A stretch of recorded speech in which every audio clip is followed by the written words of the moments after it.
This episode is incredible. We dive into some wild stories about hanging out with billionaires from my good friend Chris Reynolds, who joined us later in the episode. He's a fellow podcaster. He interviewed about 45 billionaires by now. And he talks about what they all weirdly have in common and the best advice he's ever gotten from one of them that's still stuck with him to this day.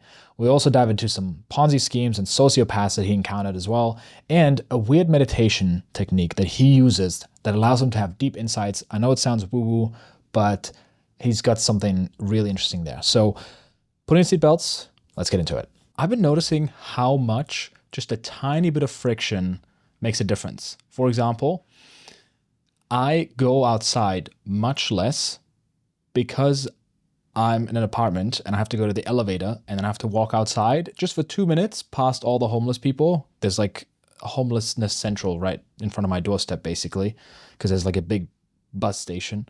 Wow. And I have been spending so much less time outside, which is why I'm so pasty white. Usually I'm pink at the very least. And yeah, the same goes for going to the gym, right? So the new building that I'm moving into, I specifically picked one where I'm on the ground floor. So I just walk into the building, walk to the left, and then there's my apartment. I don't have to go into an elevator because I know that extra 30 seconds makes it less likely for me to just walk outside, right? Like just a little mini walk outside. Like, oh, okay, I got 5 minutes. I've got 10 minutes, right? So that's one thing. Second thing is there's a facility opening where I'm going to be spending a lot of time. It's a space where I could lift weights, maybe. Am I doxing myself? No one cares. Is this a gym, or is it a human trafficking factory? Where are you going? What do you mean? It's a gym that has everything: sauna, ice bath, even a co-working space. And basically everything that I need is right outside my doorstep. A massive gym, sauna, ice bath place, a co-working space, even a cinema right there. And I literally just walk outside. It takes me 30 seconds to get to almost all those places. It's kind of insane. And I know already that my lifestyle is going to be so much healthier because of that 1 minute difference, right? And I always had this debate with friends who were like, oh yeah, they signed up to like a nicer gym that's like 10 minutes away, and they would have to sit in their car, drive for 8 minutes. So it's not really 10 minutes, but it really is at very least 10 minutes because you have to get in the car, you have to, find parking, get outside the car, walk through the parking garage and whatnot. And meanwhile, I was working out mostly from home in the backyard. Mm-hmm. Or I was picking a gym that was kind of rusty and shitty, but it was literally a walk away. And I think it makes a huge difference. So just something to chew on, I guess, for anyone out there who's currently got a habit that they want to do more of, and just removing a little bit of friction makes a massive difference, right? Like even I've noticed for me when I want to do deep work in the morning, like writing, just pulling up the tabs already and writing the headline already of like, hey, now get into this. You've already written this. The thing that you got stuck at last time was this here. So this is where you continue. Already have ChatGPT open because all my scripts are basically not from me. I'm just waiting for it to spit it out and copy paste it, right? As you can tell. Even this here, I'm reading all this out. This is ChatGPT. But it makes a big difference. Just removing friction for the things that you want to do more of. And I'm sure people have already heard it. Oh, Atomic Habits. I don't think I've actually ever read Atomic Habits. I refuse. You refuse, right? I refuse. I'm principal. Yeah. What were you going to say? I was going to say the inverse of that is also true. So if you want to do more of something, you take away friction. If you want to do less of something, you add friction. The easiest example of that is if you want to lose weight. It's a lot easier to not eat bullshit if it's not in your house. Oh, so after you're done with whatever's in your pantry, then you just don't buy it again. Yeah. Here's something I've done in moments of clarity. I remember after I sold my first business, finally they signed the deal. I was going to get $650,000 into my bank account. It was like, oh my God, hopefully this all works out. By the way, then it ended up taking a year to actually transfer the business fully and actually get the funds, which was, I aged about 12 years in that 1 year. Wow. Well, that's a different story that I may get into at That's some some point. Ed Millett level time transmutation right there. It is. I live 12 years a year, man. Some people call them months. Yes. Stack it over a week, you have no chance. Stack it over a month, you're toast. Stack it over a year, I'm gonna kick your butt. Yeah. So, in moments of clarity, what I would do is here's the thing. I bought a PS4. I think it was PS4 at the time, and I love Dark Souls. Anyone who plays video games, Dark Souls, that's the number one for me. I played a lot of video games as a teenager, and Dark Souls, the first one. Anyways, Dark Souls 3 was out, and I was like, I haven't played video games in years because I built my business. Let me just play this one game. And I played it, and I played it, and I played it, and I got kind of depressed because I was like, I should be doing something, and I wasn't really enjoying it anymore, and I was upset with myself, but I was kind of hooked on the game. And then in a moment of clarity, I pulled out the disc, and I added a lot of friction to that disc. I just pulled it out, and I just broke the game, deleted my saved game, which by that point I had probably put in like 20 to 30 hours, and the habit was done. It was done. Wow. I was not going to start the game from scratch again. Man, so if you are if you have a moment of clarity, just go into your pantry and just picking everything out, like everything, just take it and just throwing it out. Highly recommend. But I think, just pump some motivational videos and you'll get into the state of doing that. It really helps.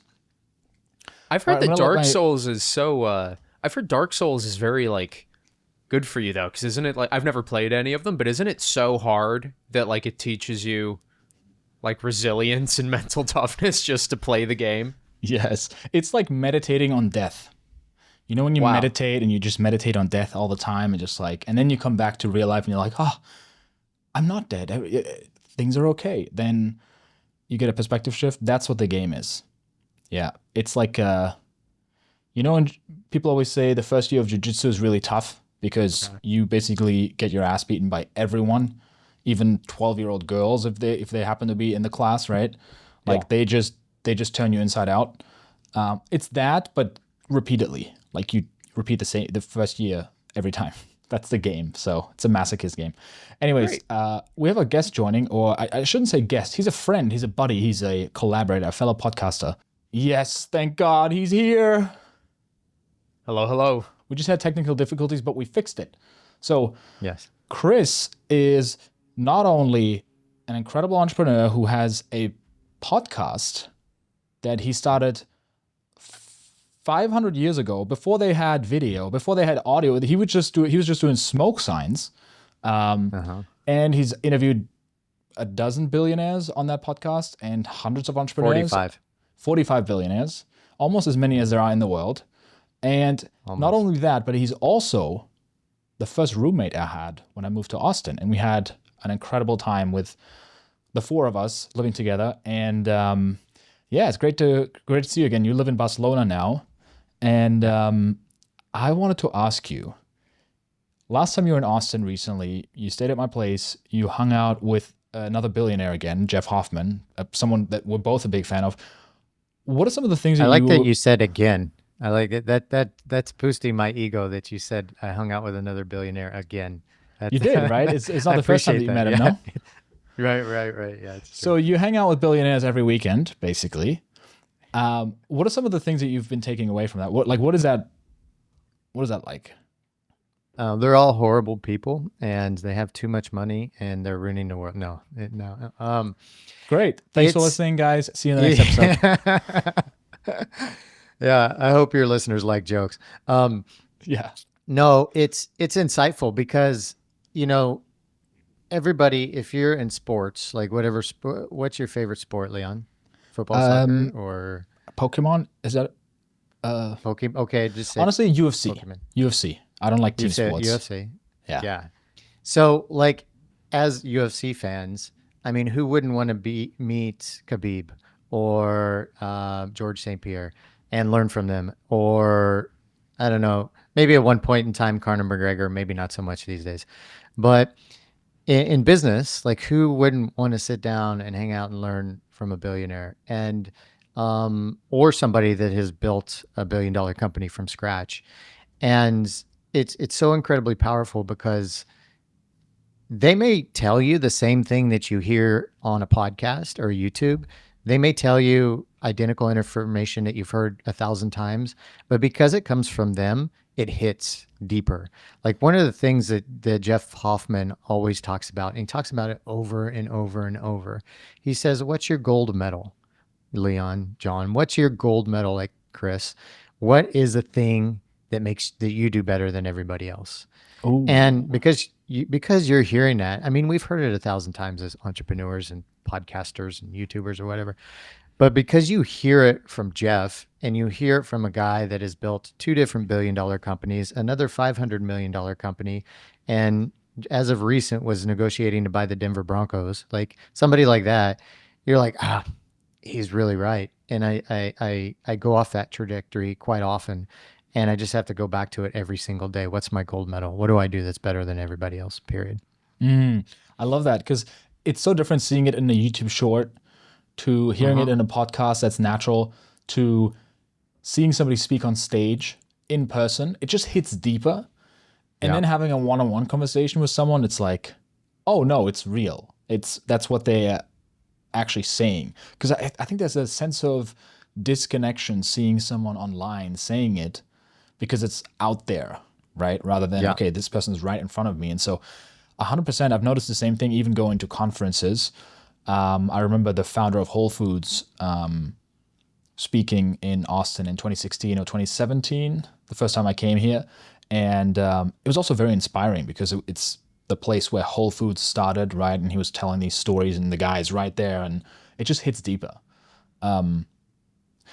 Jeff Hoffman, for context, he's the guy who launched Priceline.com as one of his ventures, also a movie production company, I think, right?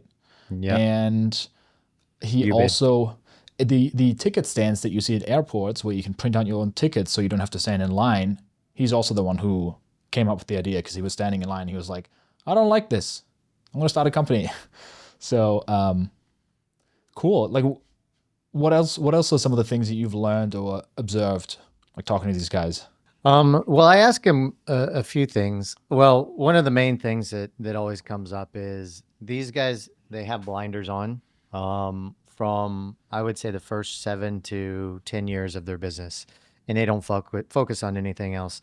They don't have side hustles. They're not into the next crypto thing or the next NFT or the next AI thing that comes up. They're like, no, this is my thing. I'm not doing anything else. This thing is working. I know this thing is giving an incredible amount of value to the world.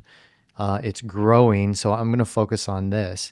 And usually it's a period of, at least 10 years before they start to do anything else or even think about starting to do anything else. And that's incredible because, like you guys know, we have so much entrepreneurial ADD because we're creative people, right? And we're always bouncing around with new ideas and I want to try this new thing and this new thing. And it really comes down to like, what are you married to? Like, when a person does get married, you've really got to commit yourself to that person, to that marriage and be loyal to it. And it's not a 10-year thing when you're married. It's not a 5-year thing. It's a lifetime thing. It's 20, 30, at least you hope. And same thing in business. Like a lot of us, when we start business, we have a goal to get to a point. It's a lot of people are like, hey, let's get to $1 million and then we can just sip coconuts on the beach and travel and that'll be great.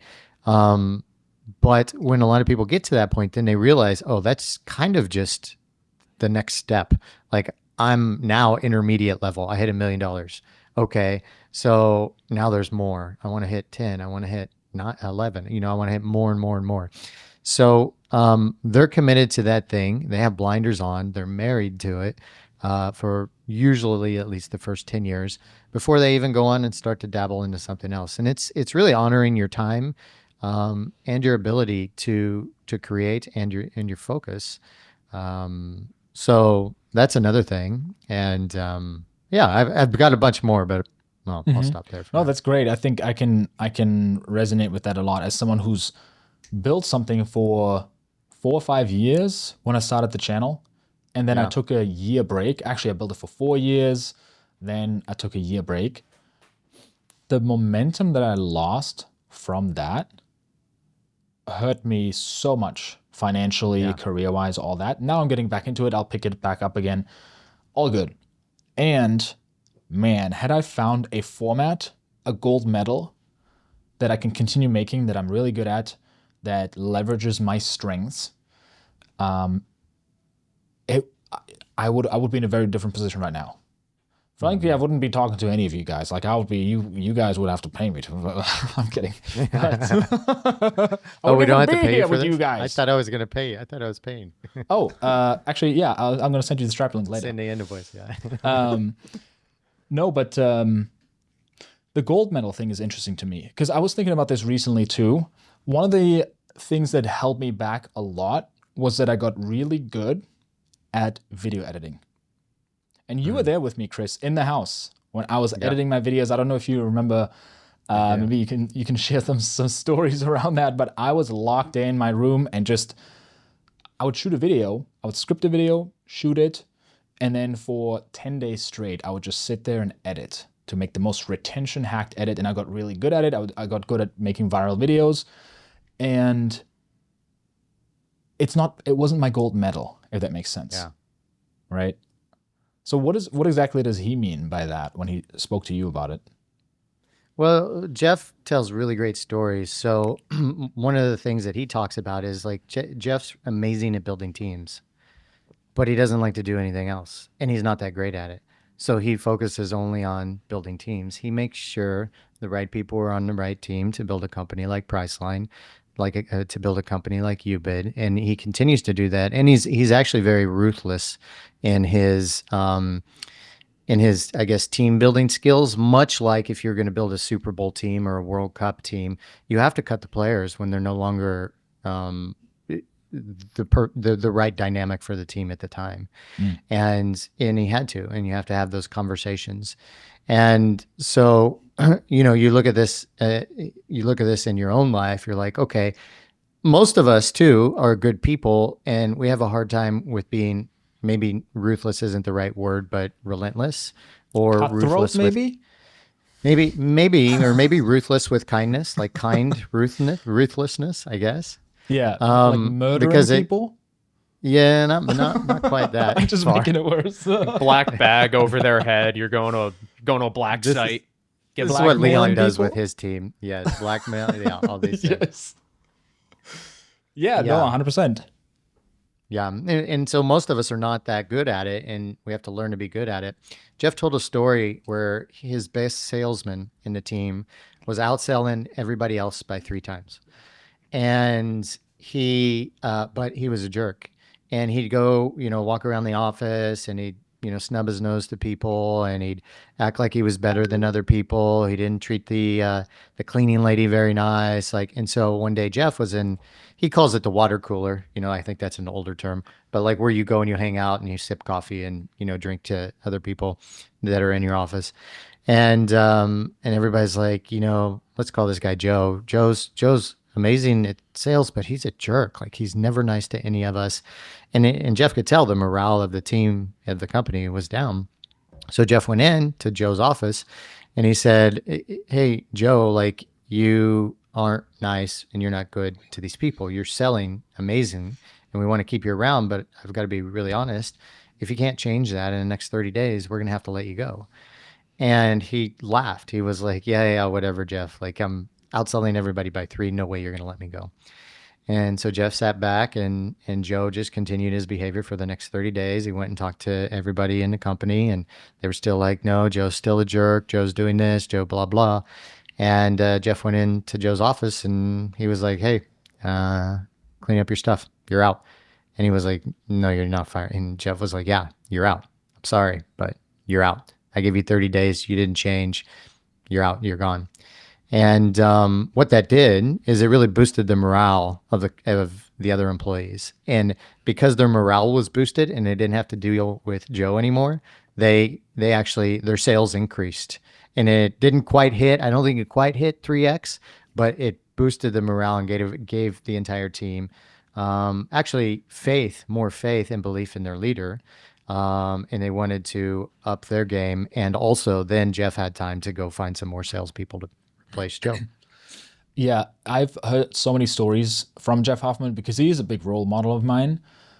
Because, man, talk about a billionaire who's a good person, like someone Yeah. that people want to be around. So you've spent more time with him. You've heard probably even more stories. But if you watch his interviews online, like he's got so many stories like this where I think he said, so I also saw him speak in Austin. And what he said was the proudest metric from when he sold his company was that not how much they sold it for, not how quickly they grew, but the fact that not a single employee left. Yes. They let people go, Yeah. but not a single employee chose to leave. And yeah, that's his gold medal. That's his zone of genius. So we talked on the podcast before about the zone of genius and the importance of finding your zone of genius. And that's what his is, right? It's building a great team and leading people, influencing them, casting a vision, and using storytelling, which he's incredible at. And I think you too, Chris, by the way. Thank you. Yeah. And when you have that skill, you can build any company because you just go and find the people, you cast the vision, you know. And I remember thinking, oh, that's the number one skill that I got to learn. And man, what I'm learning over time is that yes, I can learn certain skills, and there's certain things that I'm so naturally good at that if I just lean into those, then most other things don't matter, if that makes sense. Yeah. Like again, getting really good at video editing, it became a crutch because it became really hard for me to find someone who was even half as good as me. And if they were better than me, I wouldn't be able to pay them. And they wouldn't want to work with me because they had such bigger opportunities. And so I was kind of stuck, and I was making these videos, building this audience that wanted these videos. And yeah, what would you say your zone of genius is? I think we talked about this before, Chris, but I'm curious. I'm a connector. That's my thing that I do for free. That's the thing I do to get paid for. And it's just natural. Like I meet somebody and I already know 5 people that they should connect with to either help solve their problems, help elevate their life, help their dreams come true. And it's just like, has always been my thing. Yeah, and that's how you get dozens of billionaires on your show. And you have a business where you just do that. You connect people, right? You have an entrepreneurship community and you connect people. And I mean, I see you living your life like you live in Barcelona right now. And you're somebody I look up to because you just do what you enjoy, right? You just build the business around what you want and what feels good. And I think that's very, very cool. Any other things that stood out to you from meeting some of these people or interviewing them? Yeah, they're really, I mean, the most of the $1 billion founders or billionaires that I interviewed have built their wealth, so it's not inherited money. And they're really down to earth, authentic. And you can imagine it'd be like any of us or any of our friends who go out and build a company that's worth $1 billion. First off, anybody that builds a business that's successful, it's an incredible amount of work and it humbles you. Not to mention when you get to that level, every decision you make affects thousands of people's lives, sometimes tens of thousands, sometimes hundreds of thousands. I interviewed the founder of ID.me, which is an identification system that's plugged into the government and in the US. And you think about his decisions, he has thousands of employees. His decisions on a regular basis affects not only those thousands of people that work for him, but the millions of people that use ID.me on a regular basis to get their things certified and completed with the government.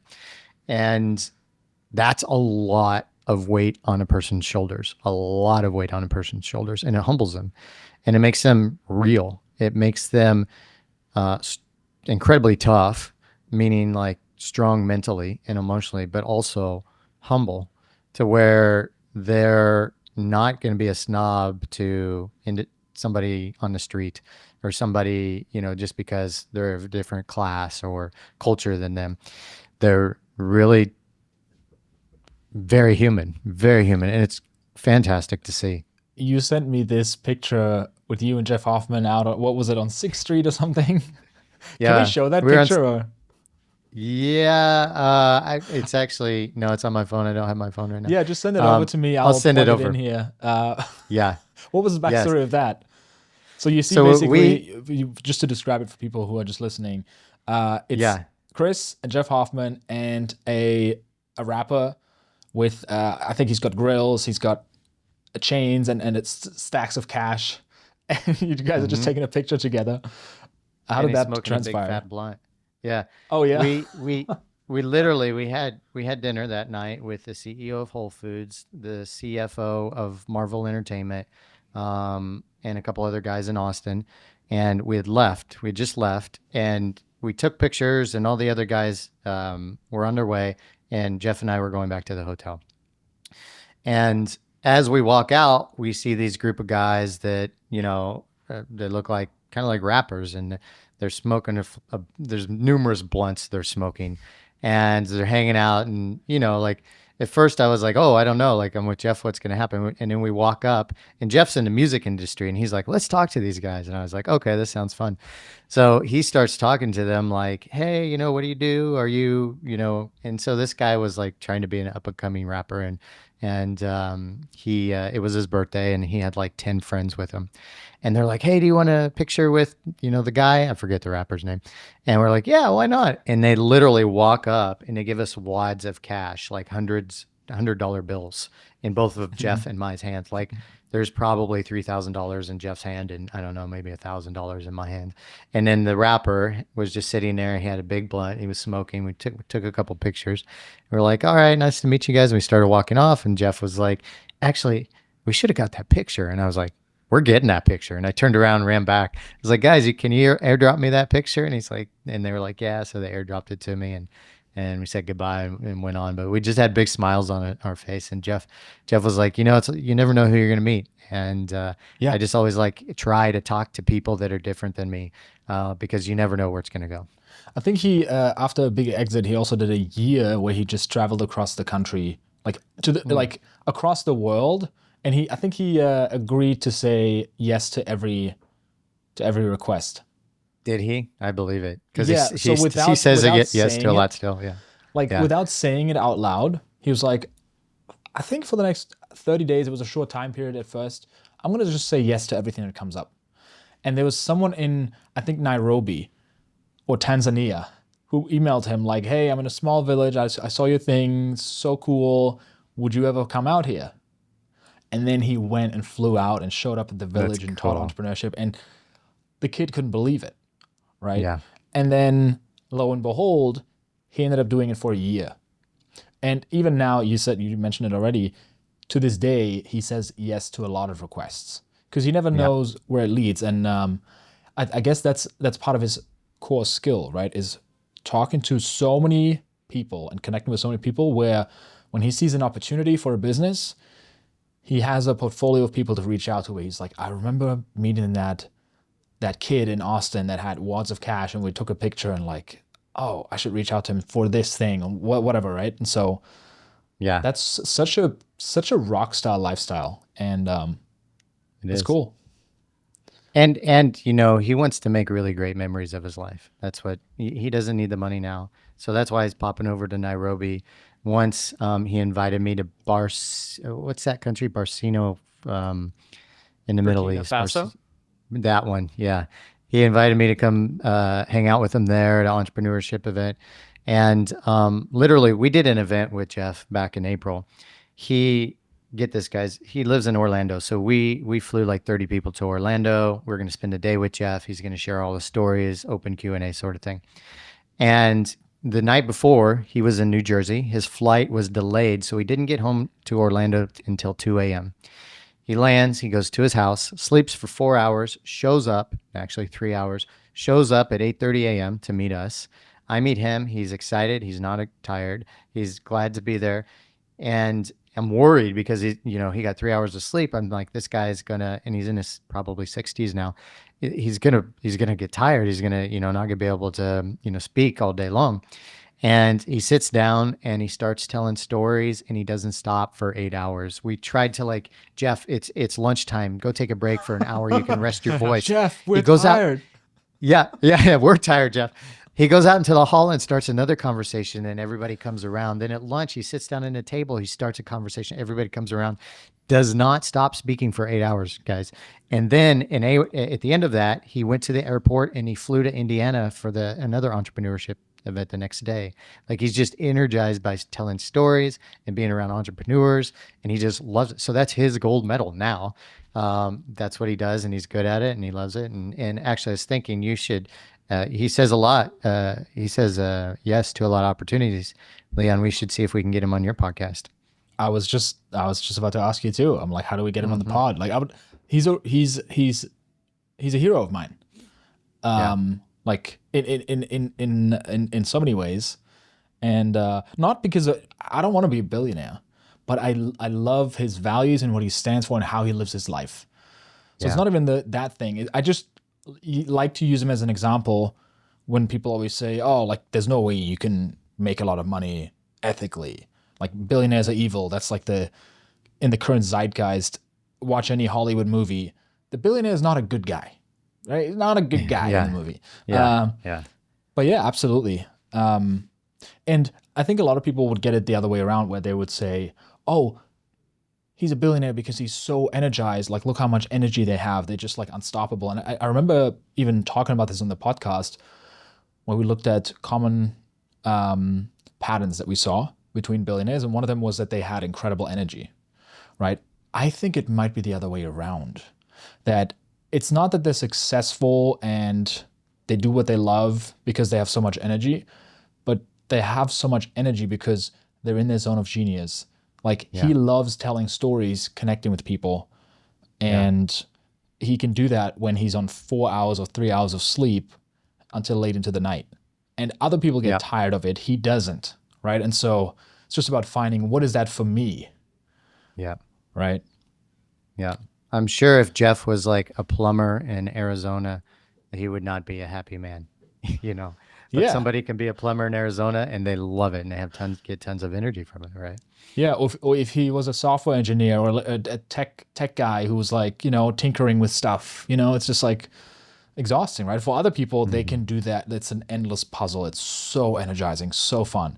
Whereas he wants to be around people. He wants to talk, right? Whereas a lot of people, they get tired after a couple of hours, right? And so,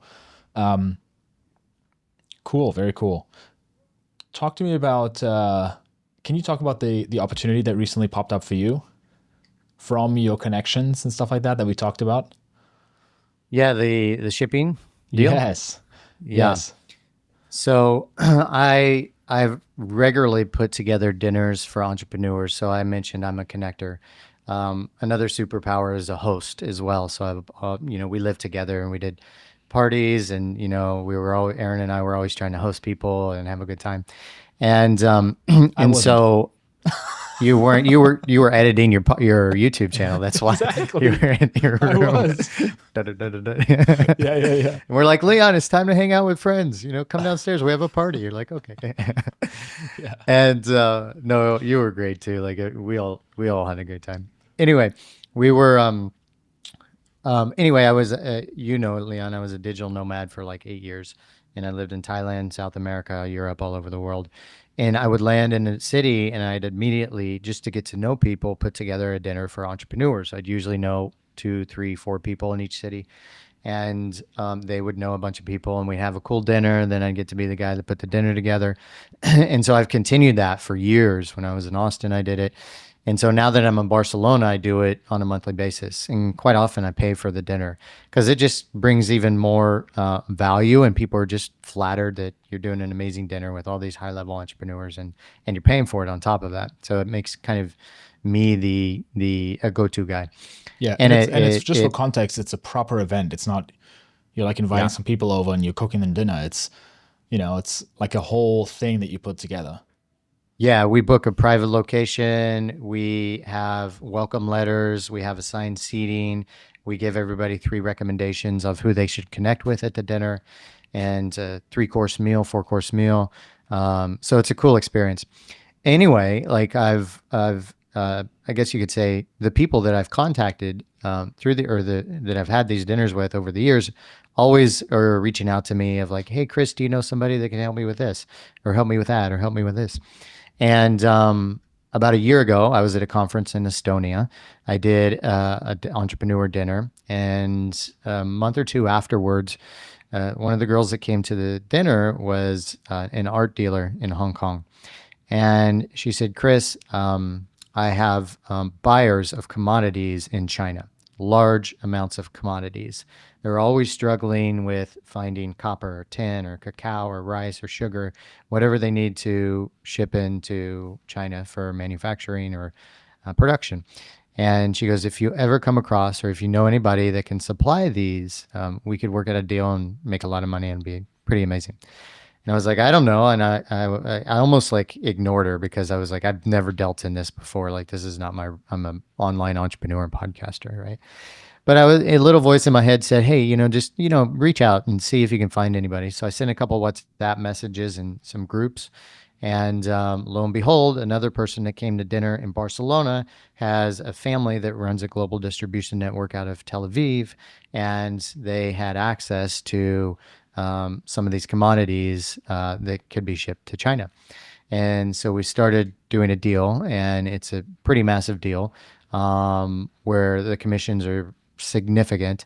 And we now are on the tail end, probably the last 15% of this deal, where we have partners now in Tanzania, Tel Aviv, the US, and in China to deliver this commodity tin to China. And with that, we've also started other deals and found partners in Brazil to ship commodities around the world. So that was from a conversation, and it's easy for me to connect the people because I have the contacts, and boom, I get a commission for doing this. And it's one of those types of commissions that, I could buy a house with this commission. That's pretty nice. But it's all about me focusing on my gold medal and connecting people. Yeah. It's funny because so many people would think, I got to stop just going to social events. I got to like lock in. I got to work more. And if that's your gold medal, if that's your zone of genius, like that's where you get to spend your time because those opportunities come from it. If you just, I guess if you just think big enough and you open yourself up to the opportunity. And for other people, going to a networking event or just in general social gatherings and stuff like that, it's just that's just not your thing, right? And so it's so interesting to see. And this deal is literally, other people would have to build a business for a few years to get that kind of cash flow.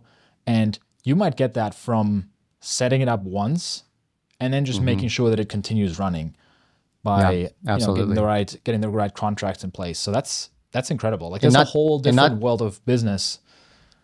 Yeah. And not to mention how many years it would take just to find the contacts to do a deal like this. Like, if you're not born into a deal like this type of industry, to build the contacts is extremely difficult.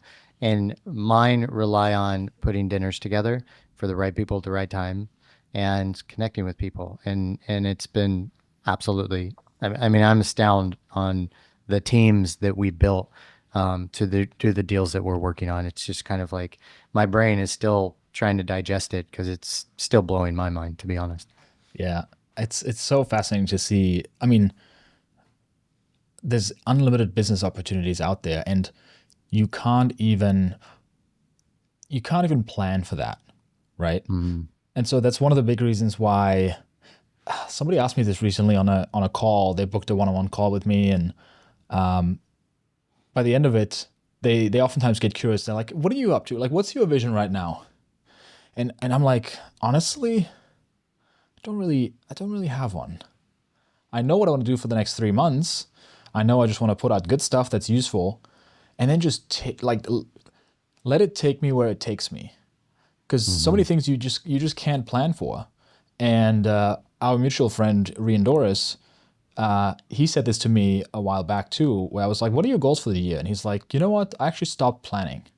His whole company is around productivity, science-based ways to get into flow and get more done. and he stopped long-term planning. I mean, he still sets a vision, right? And I think it's still good to set a vision, but those opportunities that you just stumbled upon, I think you can't even think of, right? So Yeah. Yeah. And you have to have a certain amount of openness and flexibility to entertain them. there's another thing that you're really into, which is meditation. And you told me about this new hobby that you tried out. Let's get into that.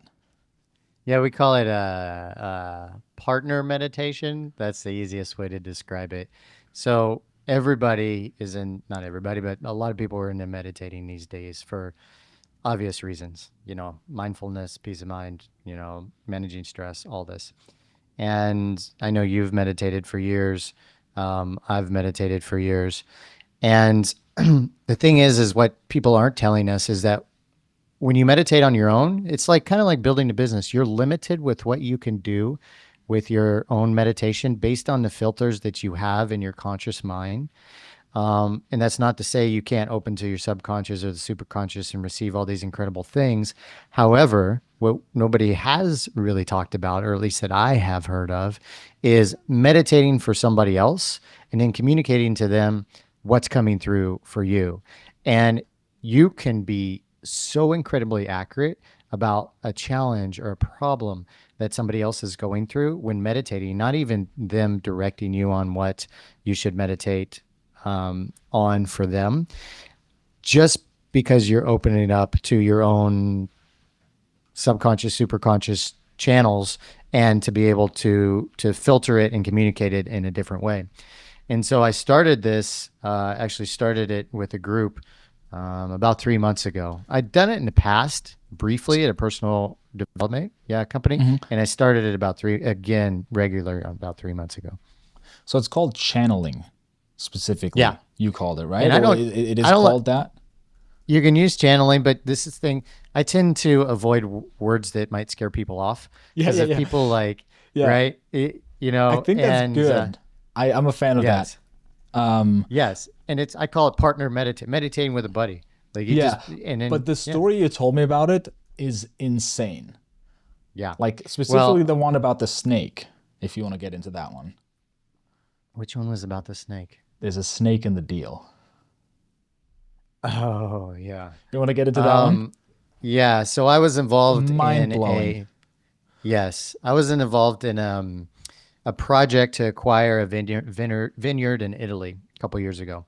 And what we were going to do is we were going to buy this vineyard, and there's 30 villas on this vineyard, and we're going to sell the homes to entrepreneurs as second homes and rental properties, and then do high-end business retreats and weddings on the vineyard for extra cash, right? And huge deal. The point of we'll call the snake, the point of the snake, we had been negotiating for close to 9 months, 8 or 9 months. And the project was under contract, had been put under contract. And I had been to the property once before, and me and a group of investors and the funders for the project were going to fly out and do due diligence on the property. And right around this time, I did this partner meditation, and I had somebody ask, and I asked them, I'm doing a project that's coming up. Tell me what you see about it. And immediately the person said, there's a snake in the deal. And I was like, and I knew the people that were in the deal, I thought decently well. There was a few others on the outside that I didn't know as well, like partners of the main funder. And I was like, there's no way in a million years. Like I know everybody. I've talked on multiple calls with everybody. I've sat down with them. I've engaged with them. I've seen other things that they've done. These people, the funders, had bought in my business partner's company for a couple $1 million. Like other people had invested in them. And I was like I'm talking about successful 7 and 8 figure entrepreneurs have gave them hundreds of thousands of dollars. And I was like, there's no way. No way. This person that you meditated with, they were just meditating on whatever comes to them, and then they had this vision or this sense that just the sense came to them that there was a snake in the deal. And I was just like, okay. And when somebody meditates for you and then gives you some information, it's really your job to do with it whatever they say, you know. And for whatever reason, I couldn't see at the time that there may have been problems in the deal, because we were literally at this point 2 to 3 weeks before like money was going to go over. The first $1.6 million was going to go over to the property for full on purchase, right? And and so turns out 3 weeks later, the first $1.6 million that was supposed to go over didn't show up. I was at the property at the time. So we're calling, we're texting the funding company. They're, you know, being a little vague. They're not answering quickly. And the money didn't go through. And then 3 days later, they pop back up on, you know, our WhatsApp thread. And they say, hey, apologies, we had some hiccups. There's some, you know, delays with the funding. It's coming through. Let's renegotiate another payment date. So they renegotiated another payment date. 3 weeks later, again, 3 weeks later, the payment didn't come through. Same thing happened, same excuse. They renegotiated another payment date for about 3 weeks later. Again, same thing happened. And after the third time, I started digging. I started calling other friends that had invested with the company, calling the funding company, calling my business partner who had sold his business to this funding company, and they were all experiencing the same thing: late payments, excuses, not taking accountability. All these things were piling up, and so as a curious person, I started. Everybody that I knew 2 or 3 more people that had invested with them. So it started racking up into millions of investment that they had taken. So I started talking to more people and more people and more people. I ended up talking about 50 people over like a good amount of period. And it turns out these guys were running a Ponzi scheme. And they had 5 projects similar to the ones we had in Italy. 2 in Canada, 1 in Costa Rica, 1 in the British Virgin Islands, and 1 in Italy. And they were taking millions of dollars and making payments to other investors to keep that cycle going. And it was a disaster, and they were criminals, and it led to a lawsuit. It led to criminal charges, and me and other people have submitted testimonies now as evidence to press charges against them. The government of Canada, because they were a Canadian company, is cracking down on them and has a full-on investigation with them. And it could have been avoided, but it kind of couldn't, because it was really late in the game when this person told me, hey, there's a snake in the project. And I just couldn't see it because of my lack of inexperience, my lack of trust in this partner channeling that we're doing. And so there you go. That's insane. So it's always funny when you hear something that seems so woo-woo and not believable, and then you hear a story like this. Yeah. Right? Yeah. But yeah. I mean, I've heard of that story obviously before from you, and you made it through, right? So that's still good. alive. You made it through the emotional part, I guess, right? Like or maybe you haven't. Either way, I mean, it was a tough period for you. Yeah, but for sure. Yeah, I think you're on the tail end of it now, right? And so, yes. Yeah. What are you taking away from this whole channeling thing? Are you like fully sold on it? Are you like, I am. Yeah. At this point, yeah. Do you have just more because stories like this? I do. I can tell you, like, I was on a call right before this call, doing it, like doing partner meditation. And here's why. You know me, I'm a practical guy. And I don't care about what the mechanism is. I care about results, and is it effective or not, right? And it can be the most craziest thing in the world as long as it works. Maybe it gives you placebo to create a self-fulfilling prophecy. I don't know, maybe not. But I'm interested only in what works and what's practical. And for me, meditation works and it's practical, and even scientifically it's proven, and millions of people will tell you that now. Okay, here's what works and what's practical as well. Okay, here's a funny thing. Sex with a partner works most of the time as long as you're connected with that partner, and it's practical. And it's much more enjoyable than when you do it with a partner than when it's by yourself, right? So why not meditate with a partner? Why not try it out? Why not dive into it? Why not experience it? And the more that I've done it, the more stories that I get, like just like the one I told you, maybe not so intense that lead to lawsuits and criminal charges and Ponzi schemes, Yeah. but on a small scale of like, hey, I see you're you're having a hard time right now with a relationship, or with this in your life, or that in your life, or illness, or something like that. Here's what's coming through for me. Take the information and use it, and hopefully it works. You know, and the more that I've done research on this and learned, like there's literally people that can do this, and that have partner meditated, and they've worked with the FBI and CIA and governmental agencies for decades, helping them solve thousands of cases. And it's happening on that level, but because it's a government entity, they have to keep it secretive. There's a new book that was released recently called Chasing Evil, and it's about a psychic that helped top guy in the FBI for 30 years. For 30 years, they didn't tell anybody about it. And now they wrote a book about it. They're going on podcasts. They're doing interviews, telling the story. Like, yes, I've helped on hundreds of cases. And in the book, it's fascinating that he just like gets into this meditative state. He says, okay, here's this crime. Here's what I know. Here's what's coming through for me. Here's where you may find the body. Here's where you, and it give all these impressive leads. And it works, and it's practical. And meditating with a partner for me works, or in a group works, and it's practical. And the more I do it, the more realistic it is, to be honest. Oh yeah. Wow. That's incredible. So yeah, I mean, you may have heard of the telepathy tapes as well, right?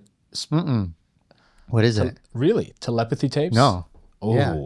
I'm about to send you down a rabbit hole that Please. is going deep. I don't know if you're going to make it back out. Okay. I didn't go too deep into it. I listened to one podcast, but it's basically this woman who studies highly autistic kids. Like they are so autistic, they all of a sudden speak a new language, and their parents don't know how they did that. And even as I'm saying it, I'm like, I don't know if I got that right, because that's even just saying that out loud doesn't seem believable. But they would have a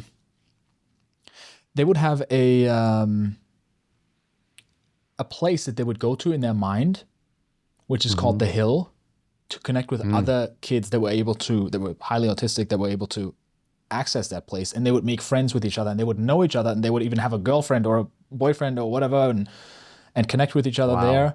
And there's somebody who was then able to learn that skill as well, to also go to the Hill, which is it's so wild, right? But I remember also when we were living together, Chris, we watched Encounters of the Fifth Kind, which was like a documentary on Amazon about aliens and how they exist and how they've been visiting Earth all this time. And there are these meetups where people channel aliens by doing a specific type of meditation, and then there's like these lights that appear in the sky, and then people had these crazy experiences sometimes, supposedly all reported. Nothing is like filmed or anything.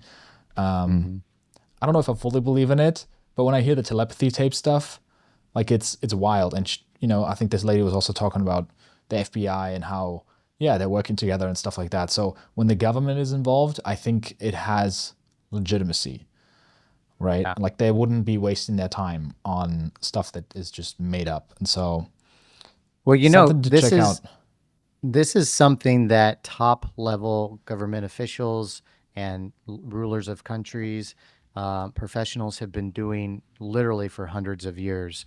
Ronald Reagan had an on-call astrologer, one of the most conservative cowboy country Republican presidents in the history of the U.S. And he didn't tell anybody at the time. It wasn't until after he passed away, then they released the information. He had an on-call astrologer. Winston Churchill was known for getting into meditative states and using substances in order to solve problems. Like once you start digging into it, you realize that people at the top level are doing this. They're doing this on a regular basis, So it's not uncommon. They're just not, the masses can't understand it as much, so they're not sharing it with the world. And then it's also oftentimes covered up by a bunch of BS artists, right? Who are like they're ready to take your money. Yeah.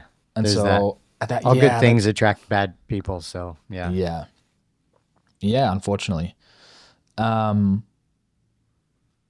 are some of the craziest guests that you've ever had on with the wildest stories? Like, what's one that comes to mind for you? There's a lot. You know, and I'm trying to think of one that's in relation to this stuff that we're talking about. I interviewed the first Black woman to build a $1 billion company, and her name's Janet Bryant Howroyd. Basically, she grew up in segregated South in the 1940s and 50s. And literally, there's a black side of town and white side of town. She's one of 11 children, I think, and extremely poor. And she went on at 24. She moved to California. She started a company with $1,500 to her name, with a fax machine and a phone.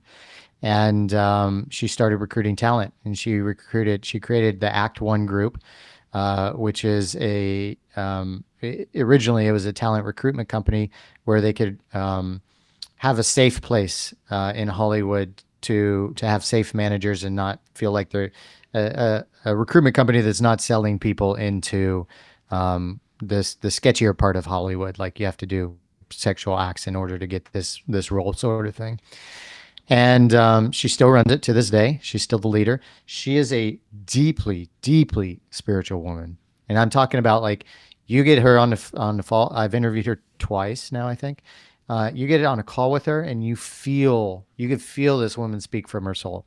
You can feel like she feels like a family member you've never met. Her warmth and her gratitude and her values.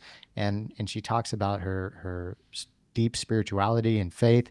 Like, it's a beautiful thing. And those exist, those people that are running these mega companies, they're some of the most genuine, authentic, well-seasoned, down-to-earth humans you'll ever come across. And she's without a doubt one of them. Wow. You're restoring hope in humanity here. In people who make a lot of money. So that's great. It makes me feel all warm and fuzzy inside. Great. Good. Anything you think we should get into, Chris, John? Yeah, I did have two questions, just real quick tactical ones. Like, the most annoying, you say you're a connector, right? And the most annoying thing in the world for me is when someone who is not so good at it is like, hey, I get something in my inbox. Hey man, you got to meet this guy. And then I wind up on a Zoom call with someone and I'm like, I know nothing about you. I don't know why we're talking. So from the perspective of, I love making connections with people. It's one of the best things in terms of, like, this person and this person, they don't know each other. And if they did, magic things would happen. That's my favorite thing. But for people who aren't good at it or don't know how to do it, what's like some easy mistakes or tactics they could deploy? Yeah. One, I always vet my connections, so I know them well. Usually the people that I'm connecting. And also, too, I ask permission for the connection beforehand. Like, you're right. I've been on more than enough calls where somebody's like, Chris, you got to meet this person. And then I just go on. I don't do it anymore, but in the past I go on a call and I'm like, this person's just trying to sell me something, or, they're not trying to add any value to my life. And so, I can smell that out pretty quickly. These days, actually, we had somebody come to one of our dinners recently. And also the people that I know well will report back, like, this guy's, their intentions aren't correct or aren't real. So, but I'll asking permission to somebody. Like, if I wanted to connect Leon with somebody, I wouldn't be like, Leon, I met this guy. Actually, I met a Serbian YouTube content creator and thumbnail guy that creates really good thumbnails as well. And I was telling him about you, and he wanted to connect, and I was like, I mean, you're cool, but I'm not gonna just connect you with Leon. And even if I thought it would be a good connection, I'd message Leon and I'd be like, hey, I met this guy in Serbia. He's a YouTuber. Just curious if you want to connect with him. But you're also kind of, for lack of better words, posturing yourself in a way where it's like, hey, this is my network. I like this analogy, John. This is my pool, right? And Right. if you have a pool, you're not going to let people in your pool that dirty the pool, that pee in your pool, that, didn't Pool's shower closed. before they but didn't shower before they get into your pool, right? Yeah. You're gonna let only people that you vet, you trust, you love, you care about, and you know you want them in your pool. Same thing with your connections. Exact same thing. And so then from the inverse point of view, let's say you want to start making connections in a industry or community that's particularly insular. Like I think maybe Hollywood is like coming to mind. Like how would you go about, like, I don't know anyone in that world. How do you kind of get started in starting to know people? Yeah, this is why I do dinners. One, you do something that adds value to their life.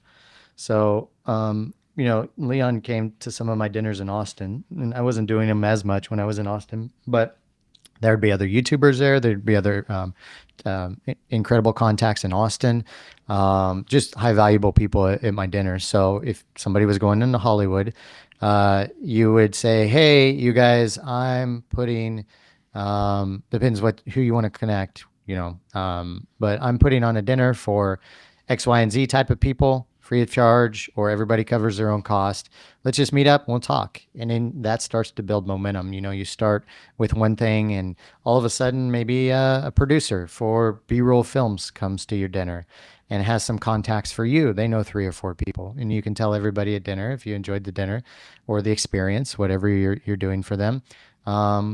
Just let other people know. And that B-roll producer had worked back in the day with somebody who's now an A-roll star. And he calls this person up, says, "I'm going to this dinner. I really like it. We just make good contacts. You want to come?" And all of a sudden somebody famous comes to one of your dinners. And then that brings on another person. Over time. You really build that up and you become a go-to person. So this is actually Jeff Hoffman's words. And I use this in my life regularly before I ever met or interviewed Jeff.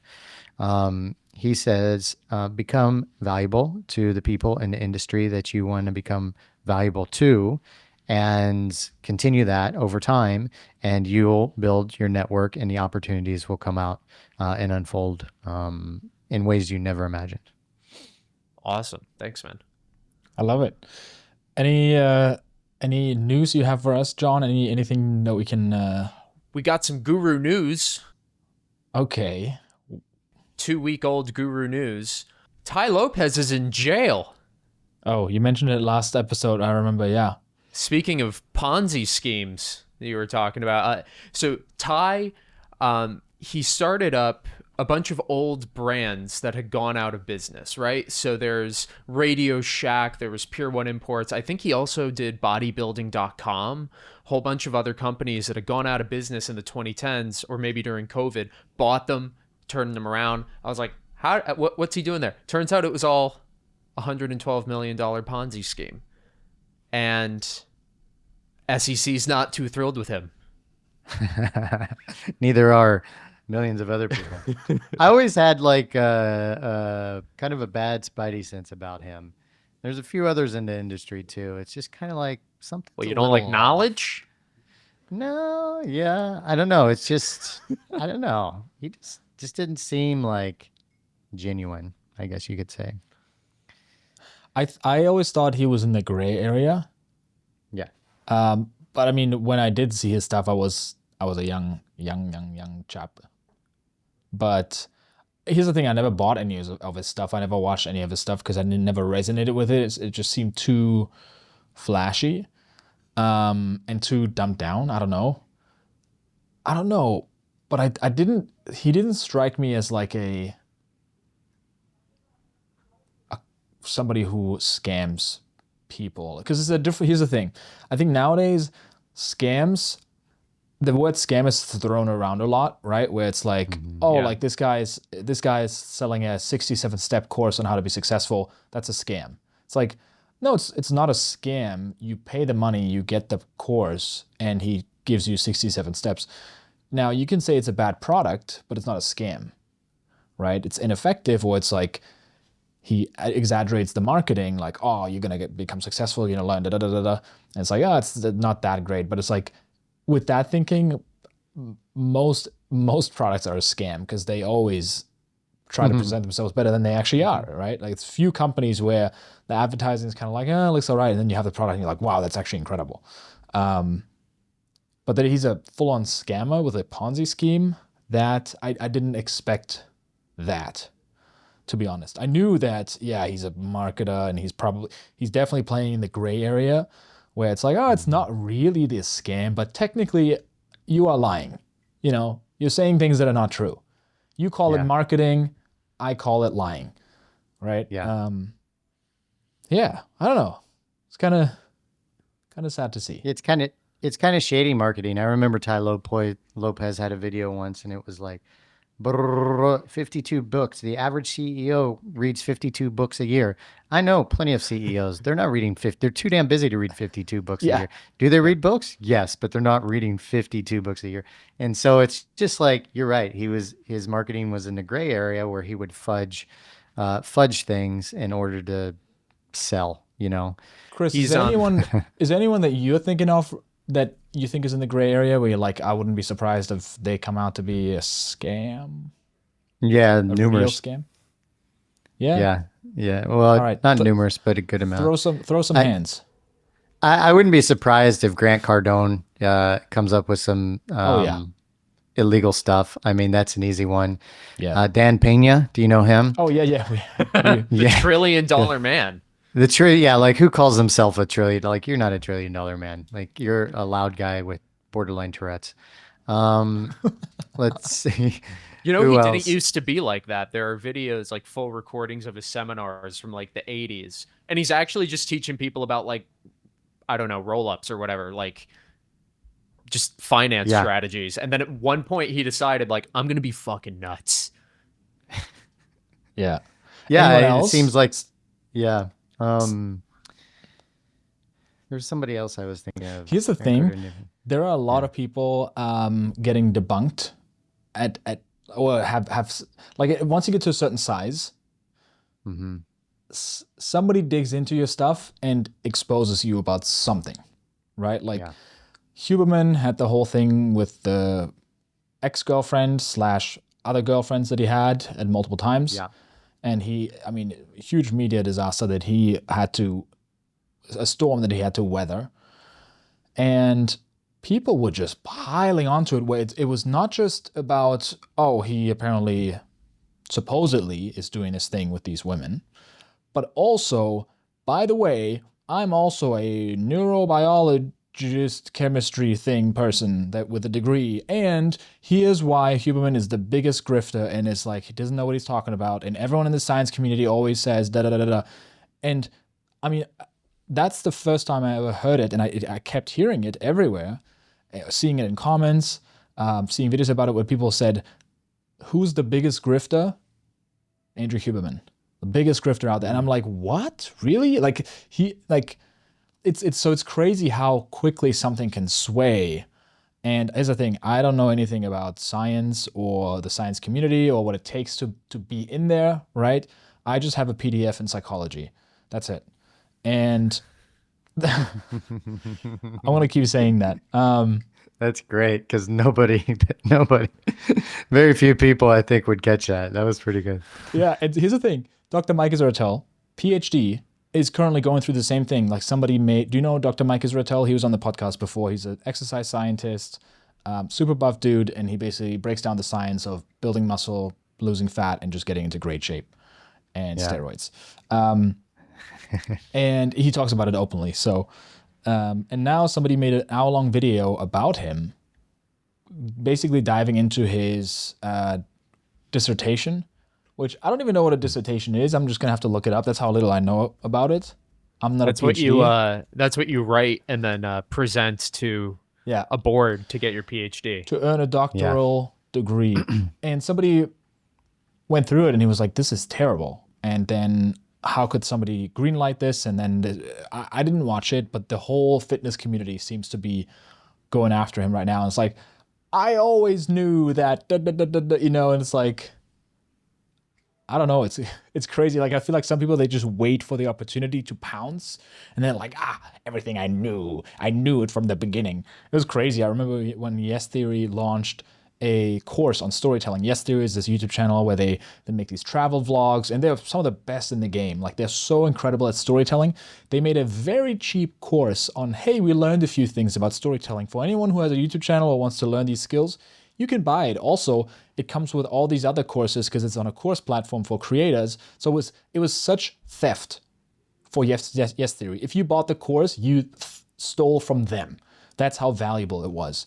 And the whole community just took them, like dragged them through the mud. They were just like, there were comments that was so insane. They were like, I always knew that Thomas was a sociopath.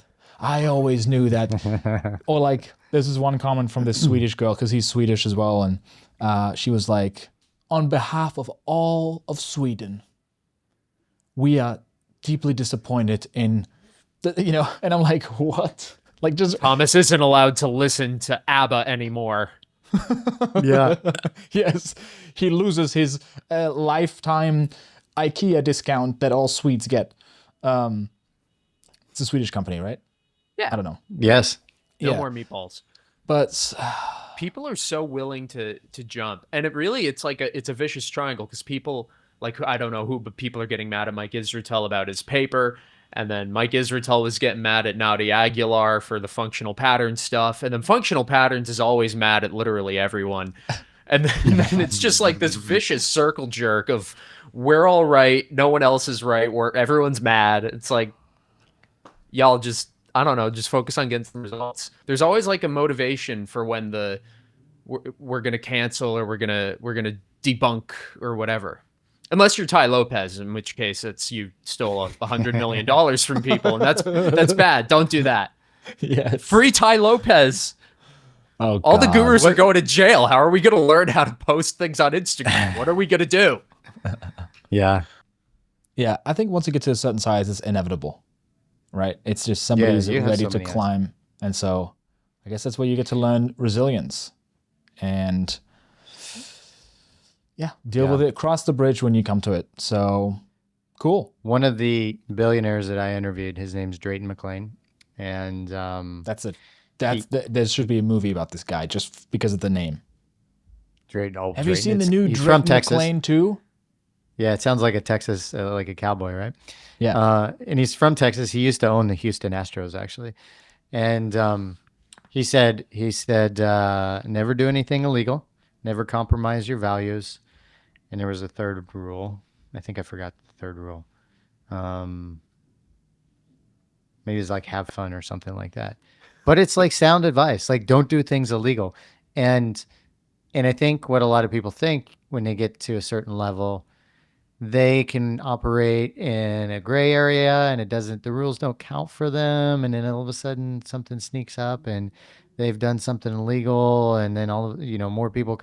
And it's really great advice. Don't do anything illegal, and never compromise your values. Janice Brian Howard said that as well. Never do anything that won't make you sleep calmly at night, because you have to live with yourself.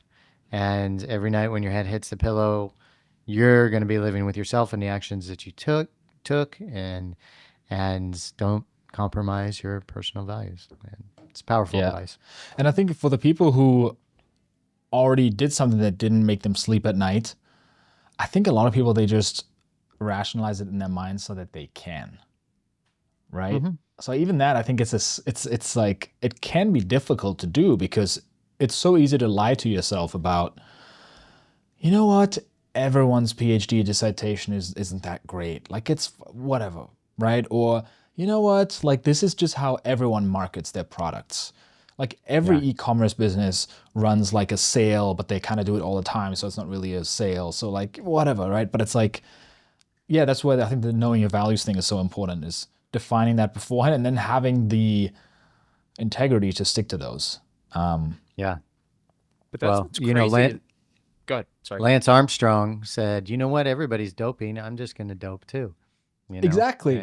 Exactly. And it's like, again, you're the average of the 5 people you spent the most time with, right? You're the average of the people that you race on a bicycle, as they say. Yeah.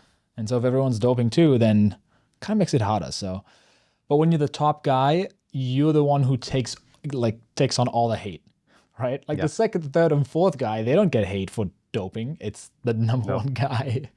The thing with So- like Lance Armstrong, not to just for whatever, not to get into the moral debate of it, it makes sense because he's doing something incredibly difficult, right? Training for this giant race, and then this makes it easier. What I don't get is when it happens in business, where like you talked about that whole Ponzi scheme when you were trying to invest in the property and the 3-week wait and all this and that, right? And it's like, if you have millions of dollars, like why, like, I don't know, like presumably the actual real deals that you were talking to them about would have been quite Also lucrative. great. Yeah. So like, I don't understand, like, isn't it more work to do the illegal thing in business? Cause now you got to cover your ass and everything too. Like, why not just put that work into a productive thing?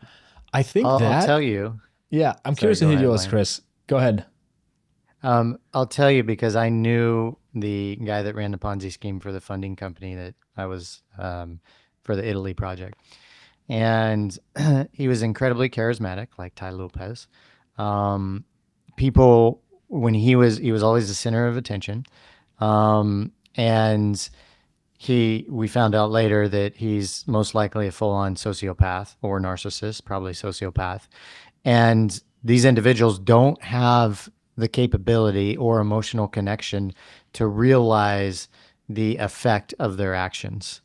And he would justify it under the terms of like saying, "Oh, there's always risk in investing, and if some people were not able to pay I'm the people back, risk." that was the risk. That was the risk that they took. Like Every literally, deal that's I what he take, said. there's risk. Yeah, there's It's risk. me, every There's time. always risk in investing. Yeah, yeah. Give me money. There's always risk. And and again, like I know people that have built 8-figure companies that gave this guy hundreds of thousands of dollars, literally. Wow. I know people that smart individuals, executives that gave him that company their retirement. And so you're talking about sociopaths or narcissists or even a psychopath. They don't have an emotional connection, but they have charisma and they can get that attention. And they don't have the ability to, he would justify it too. Like his tagline for his business was heart-centered business. Literally, the name of his company was Cardia, heart-centered business. That was it.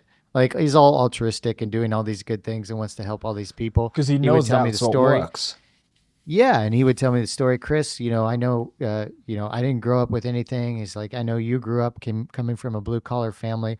We relate in this. He would relate to me in that, and saying like, we've got to, my objective is to help people to get the average individual, give them investment opportunities. I really want to help them, and probably in his narcissistic or sociopathic mind, he really believed that.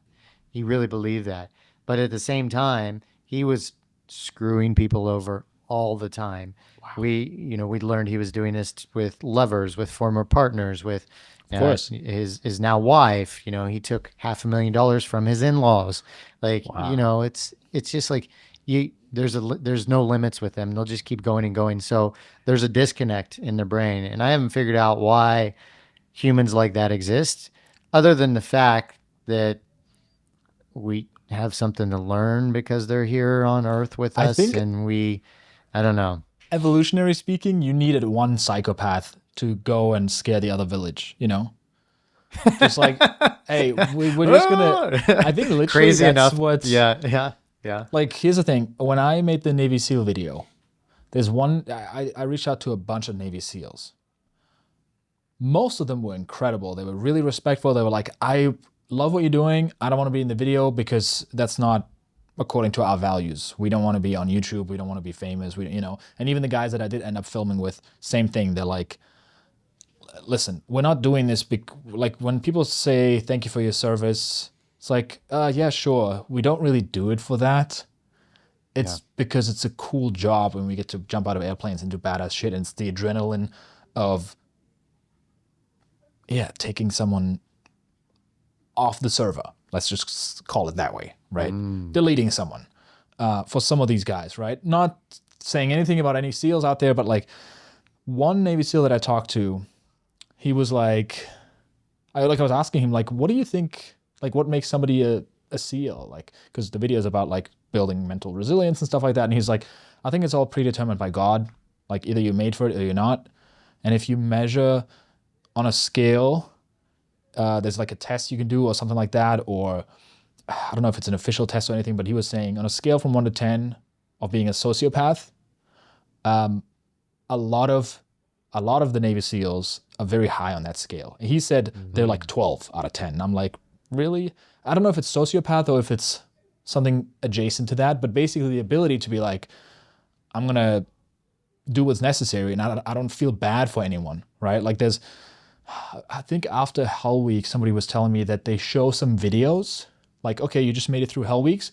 By the way, this is what you're signing up for. And they show brutal videos of like war prisoners who are getting who knows what done to them, and you just watch them, right? And like there's some guys who walk out the training then where they're like, I can't do this, right? But they're like, yeah, like this might happen to you, you know? And so where was I going with this? You said you were talking to Jocko Willink and asking him some questions about no, being a Navy SEAL. I was talking to Jocko Willink. He's a nameless Navy SEAL. Here's the thing. Navy SEALs are those kind of guys. Like, hey, we need you to take out the really bad guys. We need someone who's so unafraid, who doesn't feel bad for deleting someone. And it's the same thing back in the day when you were with your tribe and you had Billy, and Billy just liked pulling legs out of spiders as a little kid. And he just liked like just hurting animals. That was his hobby.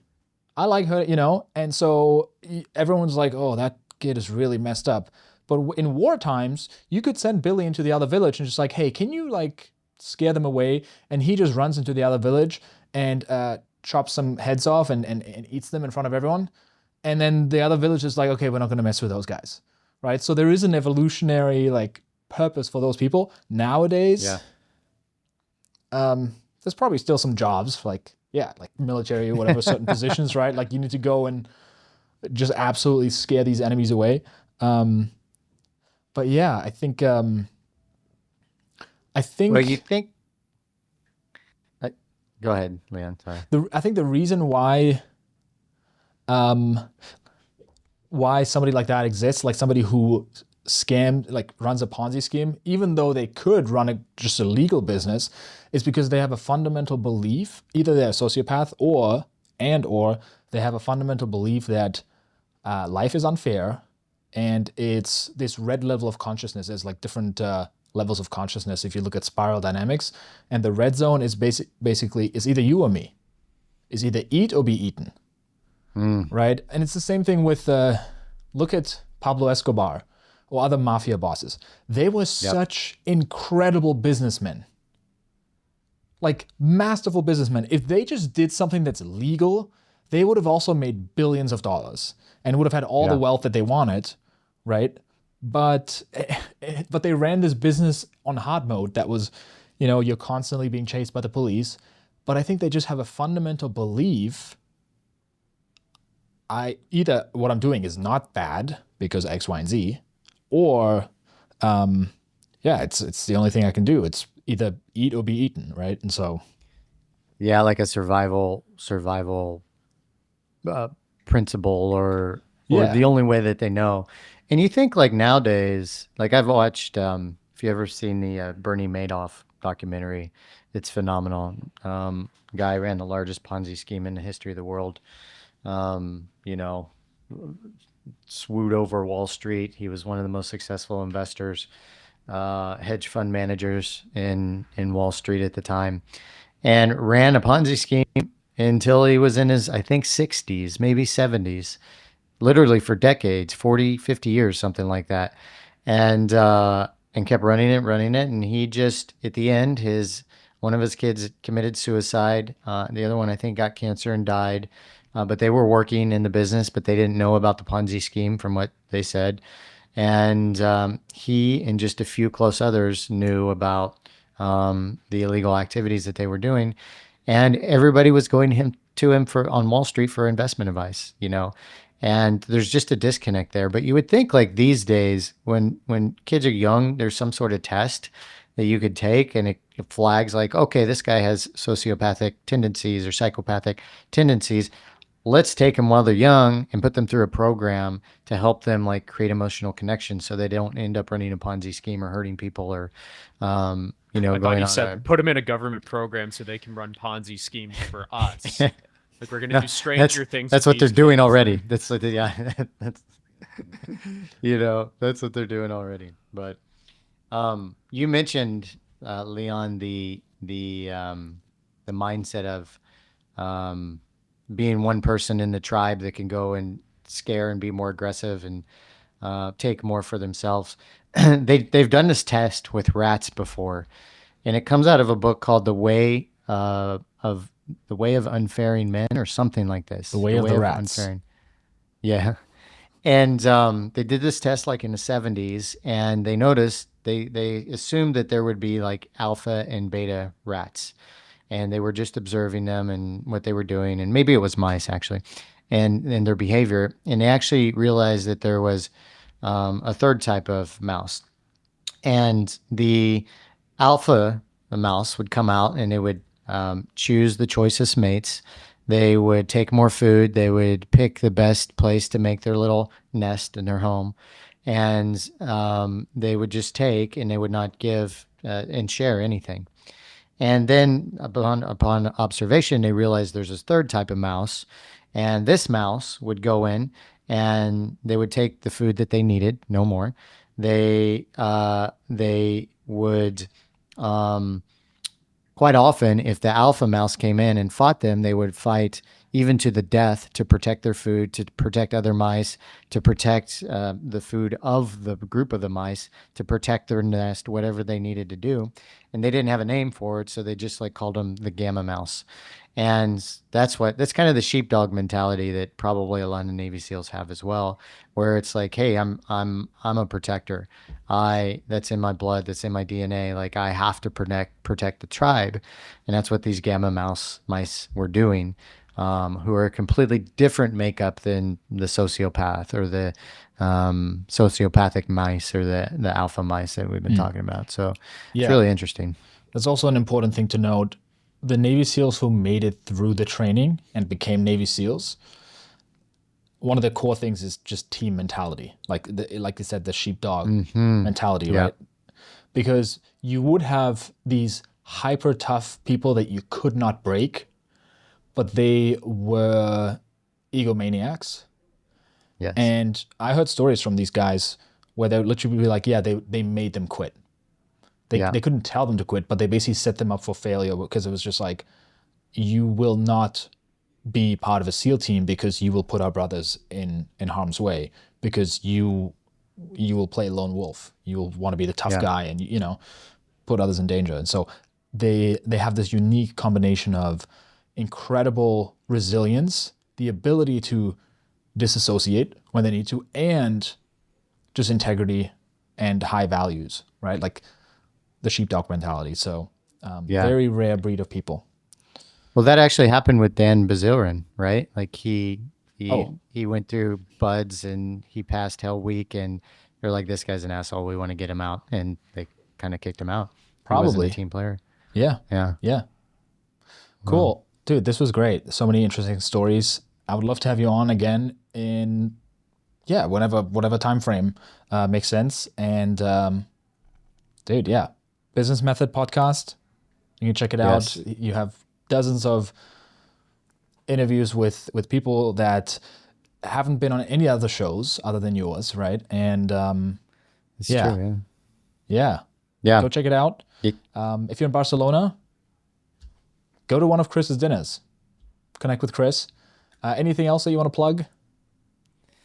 No, you guys can follow me on Chris Reynolds Live on Instagram or any of the other socials. And I'm just grateful to be here, man. This is a fun conversation and fun podcast, and love what you guys are doing. Leon, keep up the good work. I know you're going to take something to the next level, whatever your next something is, as you keep building. And I'm just glad to see you do your thing.